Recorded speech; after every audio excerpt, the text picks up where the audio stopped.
What's up, my people? And welcome to According to the Live. And that's according to the altogether spacebar live. I want to start again by explaining to you why I named this platform According to the Live. Well, this is my attempt to counter white mainstream media lies to induce thought control, family. We're way past mind control. We're under thought control. For our thoughts are not even our own. We repeat the lies because the lies are all we have. Make sure I'm in the right element here. We get back there. And I want to share with you, get this thing out, a discussion that I had a week or so ago, based on this YouTube timeline, a week ago. Again, this subject right here, attack on the black man, Georgia mass incarceration agenda, aka also known as the Anti-Gang Initiative Part 2. These are video articles. And I want to share with you in this discussion, this conversation again. Again, I said I started this article back in June of 2020. A lot of things was happening at that time. We was in the middle of something called coronavirus pandemic. We'll get into something about that in a way. Thank goodness for that. Otherwise, it would have been much more severe than what we anticipated because the white media took off and went in another direction. And since I'm talking about the white media, I think I should go ahead and share with you this, the fair use. I'll be criticizing and making comments about and doing research based on what we see in the white media. And to protect myself, I thought I quoted here. I'm not going to read it for you verbatimly. You can read it for yourself and see it. Because I want to make sure I make that criticism and make comments about what we obviously being induced to follow. As I said in the last broadcast, the white media is the visual scriptures of our times. And I say it in a religious context because that's what it is. Except that we see it on CNN or CBS or some Fox News or even in Twitter. We don't believe that it's real. And you don't think Twitter is being controlled. Those little tweets you're getting from Bill Gates is the part of the mainstream white media thought control. You got another thought coming. You're not in the real world. You're in la-la land. So with that being said, let me go ahead and get into the class. As you know, this is my format. I'm the educator who likes to welcome people to class. So I'm going to share with you some information that's based on the data and documentation. Not somebody out here talking off the top of my head without bringing you the facts. So let's get into this discussion on this topic. Attack on the black man, Georgia mass incarceration agenda, aka Anti-Gang Initiative. Now, the way I dealt with this, I broke this up into 10 elements. The politics that goes behind or go into this anti-gang initiative, this attack on the black man. I covered in 10 elements. I'm going to read the 10 and discuss the first 3 of the 10. I know I can't discuss all 10. This would be a much longer conversation than I want to have right now. But at least I'm going to go over the 10 and then come back and discuss the first 3. Okay? So bear with me as I read them out, and that's the thing I want to say next. Again, this is a written article. I started back in June of 20, and as we read and as we talk, and the lecture is not the same. It's a little bit awkward. Make it flow, but I'm going to stick to most of the reading because I want to be on point and on fact, and not one of these shadow talkers talking off the top of my head. So that being said, let's get into this element here. Going over the 10. Transition. Let's go into here are the 10 elements, starting with number 1. How is the general population changing, especially as it relates to birth rates among black and whites and other minorities? Number 2. What is occurring with the prison population? Is it increasing or decreasing? Let's get that right here. Why did this thing jump down on me like that? Number 3, what are the plans for new public or private incarceration projects and who will profit from them? Number 4, 4 says, what is the governor's anti-gang initiative? We need to cover that because that's important to understand why this thing is going down. Number 5, will the anti-gang initiative be a universal anti-gang initiative directed at all gangs who engaged in current or past criminal activities? And number 6, what is really happening on the streets when law enforcement execute overt and covert assaults to catch gang members? Let's get in number 7 and 8. Number 7, how does the media play its role in conditioning the people for a false reality about the number of increasing gangs? Number 8, says, why is there a need to create conditions to assign young black men as criminals for either being a gang member or associating with a known gang member? And I got the word associating quote because when we read the law about the word associate in the annotated codes of Georgia, police have decided to give themselves new police power and punitive power that's not in the code. Let's go on to number 9. Where are black elected officials on this subject? Are they for or against it? And as this law gets enforced, where are they on this? And number 10, why is it that malfeasance that appear to be a predominantly black problem, the only solution is to lock them up as opposed to white people criminal activity? The solution is to treat it as mental health issues that deserve counseling and or medication. So those are the 10 elements that I broke this down in. Now I want to get in discussing with you the first one. Go back to this. How is the general population changing, especially as it relates to the birth rate among black and whites and other minorities? Let's get into that discussion, family. Let me get this out of here. Number 1, I'm going to go on down there. Talking about the population. And again, this is a video article. I'll be reading the text as much as I can, but at the same time, I have to talk and make some shiftings and changes. So let's start with this. According to the Census Bureau, American Community Survey, those people who keep asking us to do those censuses every 10 years and swearing that they're going to change our community behind knowing what the numbers are, but when they know the number, they seem to want to do the things that are for our demise with those numbers. But anyway, according to the Census Bureau, the current racial composition of the population in Georgia is 58% white, 31% black, and 3% Asians.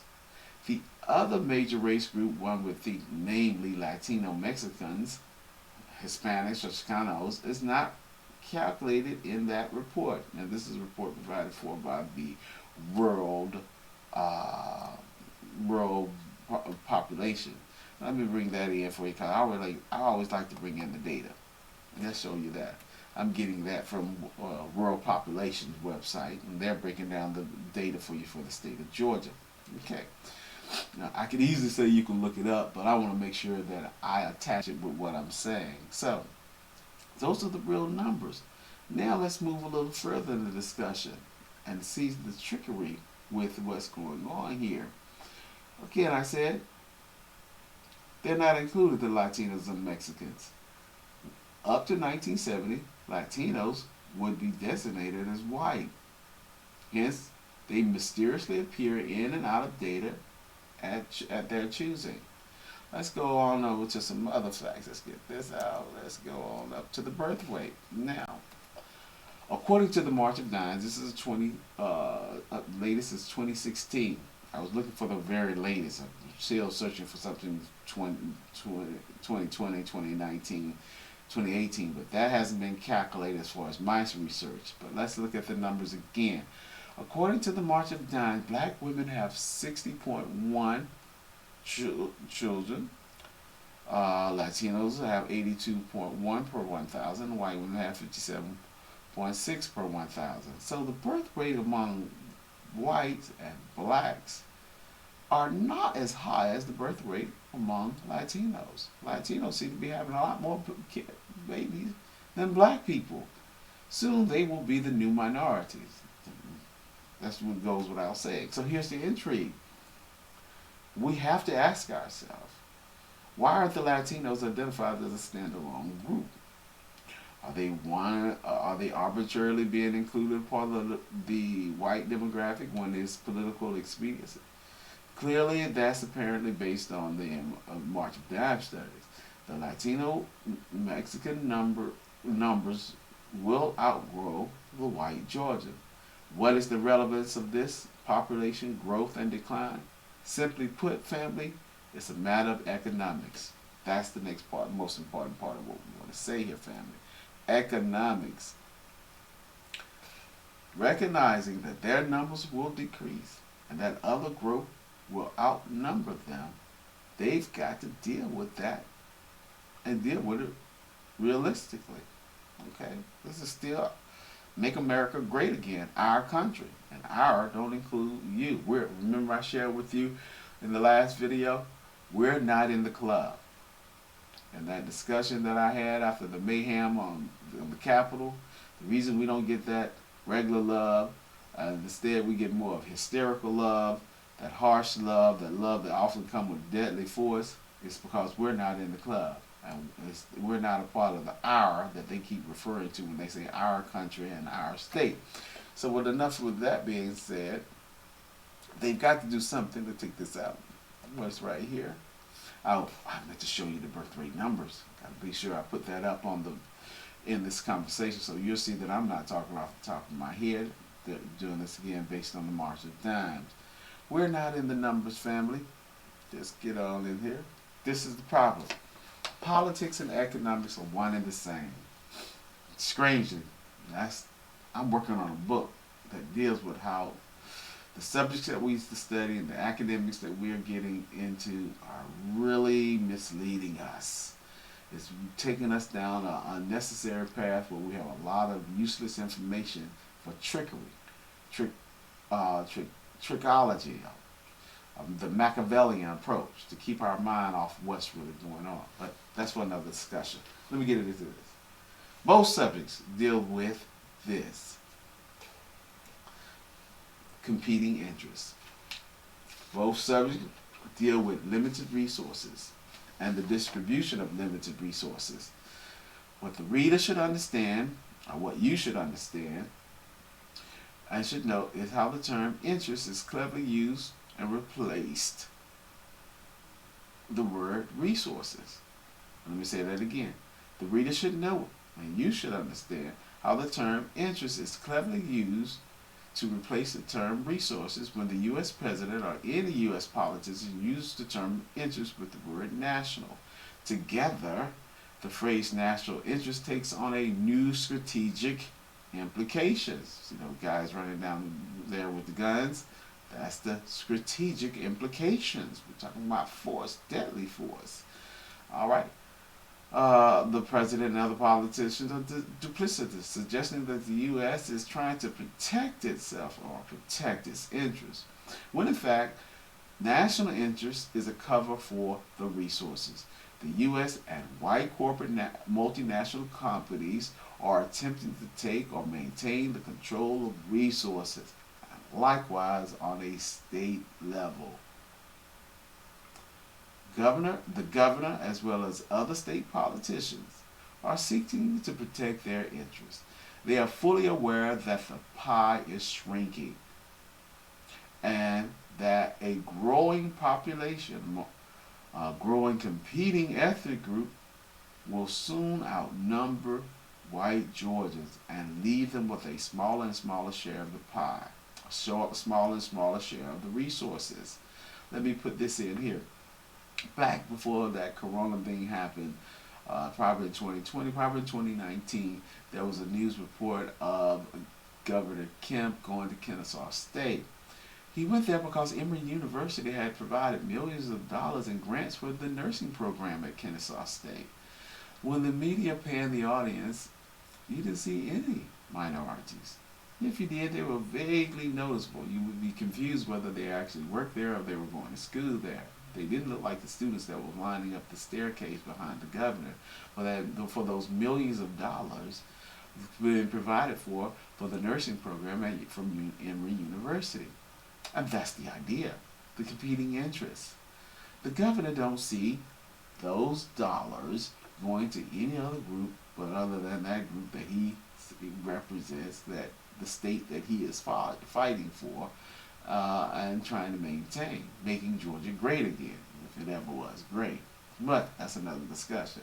So that pie is shrinking, and they'll do whatever it takes to maintain it. Thus, a scheme, I really believe, a scheme disguised as something combating a major crime problem that affects all Georgians is the perfect solution to remove those other competing ethnic groups, as I will discuss in element 9, out of the picture. That's what's really going on, family. So let's go on to the next thing, get that out of there. Where we at on my numbers? The competing interests. They want to get that out. What's number? No, there.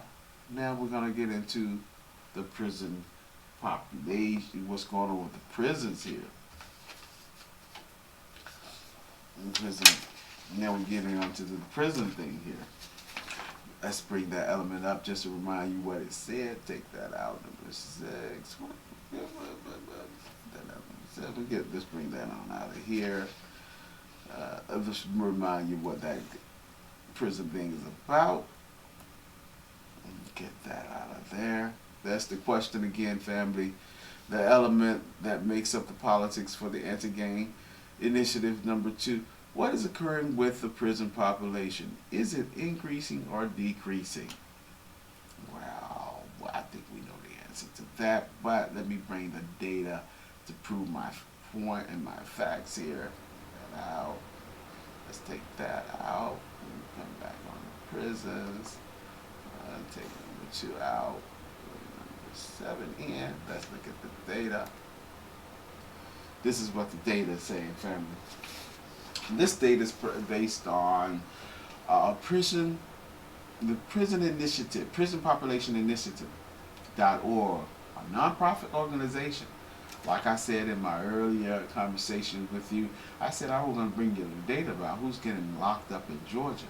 And based on prison policy initiative, I said population, prison policy initiative in Georgia, this is what it breaks down and looks like. In Georgia, black residents make up 2,036 per 100,000. Latinos make up 1,099 per 1,000, and whites make up 640 per 1,000. What that means is the people who are in jail, 56% of the Georgia population, black residents, are in jail, and they make up 33% of the state population.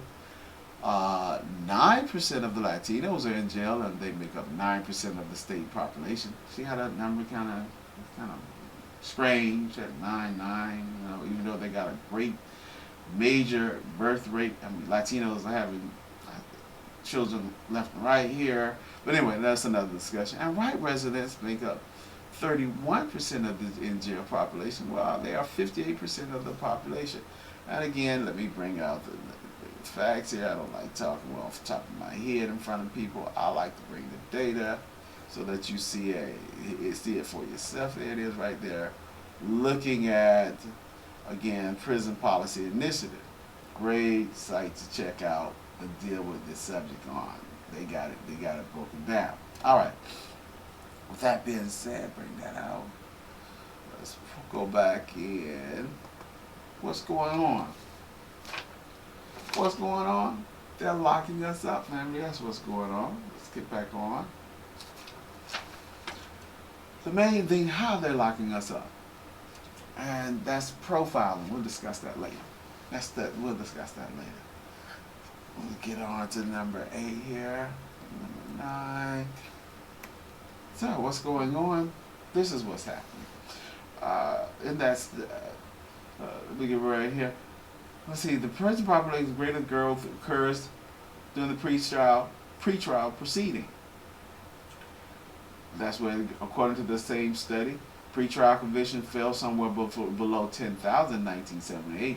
However, between 2005 through 2013, the number of incarceration rose to nearly 30,000. They've grown astronomical since then. We know that. It means that the accused charged with a crime took a plea that led to their conviction and subsequent incarceration. And how is that possible? People charged with a crime are scared, intimidated by the overwhelming power of the DA, the police, and being in jail, and the threat of greater jail time caused the accused to take a plea to a crime they most likely didn't commit. And due to the criminalization of our behavior, they most likely have a prior and will face greater jail time. So there's the accused take the plea during the pre-trial stage. More on that connection. Let me get that out of here. More on that connection later. What is that? I added something up. I wanted you to see on that. Yeah, that's supposed to be in there. Get back over here on that. That's supposed to be more on that later. Here's also another thing that happens in that pre-trial stage. This thing just gets breaking ground on me if I hate it when it does this. This also happens in that pre-trial stage and the after-trial stage. We get not impartial judge. We get mandatory sentencing. That's the fear. We get no understanding while others get understanding. As you see in that Miami courtroom there when that Amber situation happened, I like to call it Amber Alert. Amber Alert because whenever a white girl cries, all of a sudden we start worrying and we want to help her, make her feel better. That's my new phrase for whenever we see white girls crying. We're going to call that Amber Alert. But anyway, let's get past that. Let's get into the last element. Get out of this thing here. Go into number 3. And you know my computer likes to jump around. Bring up the last one. Number 3 says, what are the plans for new public or private incarceration projects and who will profit from them? Again, let's bring up the numbers, family. What does the numbers say about this? The numbers are the dollars. They put their money where their mouth is. And these counties in the state of Georgia have put millions of dollars in building incarceration projects. So let's go into this. The prison population in Georgia is growing and projected to grow even more, especially with the criminalization of black culture. Whatever we do, I'm reading number 2 over, families. Let me skip where I'm at. I hate it when I put the right thing in front of me. Again, Georgia elected officials are expected an enormous increase in its incarceration population. According to construction market data, there are some 39 incarceration projects. Some of the construction is breaking ground with entirely new lockdown facilities, and others are expansion to existing detention centers. And again, remember, the criminal justice system is a criminal justice enterprise. It's about money. I decided to focus on Metro Atlanta. I can't do the entire state because we wouldn't have enough time for that.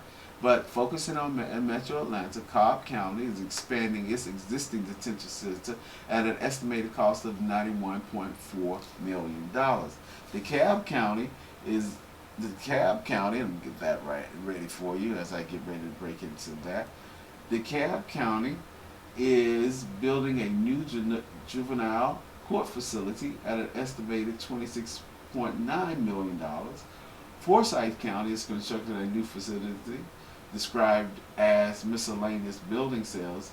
No money was provided about that, but it's in the hundreds of millions of dollars. And let's see, and the last one here is Hall County is building a new jail enforcement and support center with over 1,000 beds at an estimated cost of $54 million. With lawmakers constantly criminalizing our behavior, these new or expanding facilities will have occupants in no time.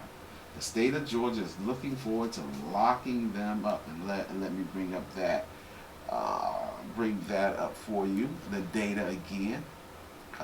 I like for you to see it for yourself. This is this website that you can go to see these dollars amount that I'm talking about. I'm not just talking off the top of my head here, family. It is really happening. So again, the state of Georgia is looking forward to just locking us up on anything that they can criminalize. Again, I like to say if vaping could be criminalized and we were doing it, and if we were doing it, they would criminalize it because people would be dropping dead from it. You know, it's like they're trying to really criminalize the, form of kids getting out, having fun on their cars, doing the donuts and the royals, and they want to make that a criminal behavior.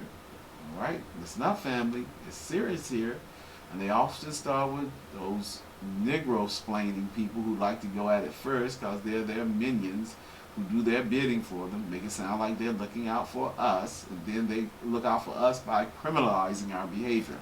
But that's enough said there. So that's what I want to share with you, family. Let me get out of this. I've made this a very long video. I'm going to get into the last as I close. This is what I like to share with you. Let me get this out of here. What was that again? Get that out of there. Not that. Was it there? And bring in my clothes. I want you to see this is what I'm about.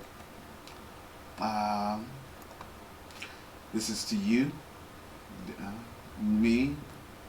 Trying to make you aware. Make you conscious. I don't pretty like using the word conscious, but this is me attempting to make you aware.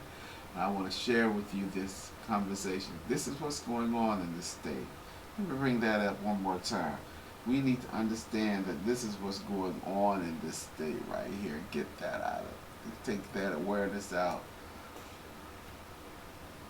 This is not just happening in Metro Atlanta. This is happening all over the state of Georgia. In small counties, policemen, undercover detectives driving around in those unmarked cars, picking up young black males, stopping them on a tail light or headlight, a tag light, moving a violation, and then suddenly discovering there's a known gang member in the car and locking up everybody that's in the car. The loved ones are not able to reach them and know what's going on. Attorneys can't even reach them and are delayed in getting to them. That's Gestapo action going on in Georgia, and we need to be aware of it, make others aware of it, get on those people who call themselves our leaders or the elected officials who think they're representing us to effect change on this. And that's what this is about, and that's what I want to share with you, family. So, getting that out there as I get ready to leave. If you like this video, please share, comment, like. Let's be wise out there, and you all have a great day. Thanks so much for sharing with me on this video and being a part of this discussion.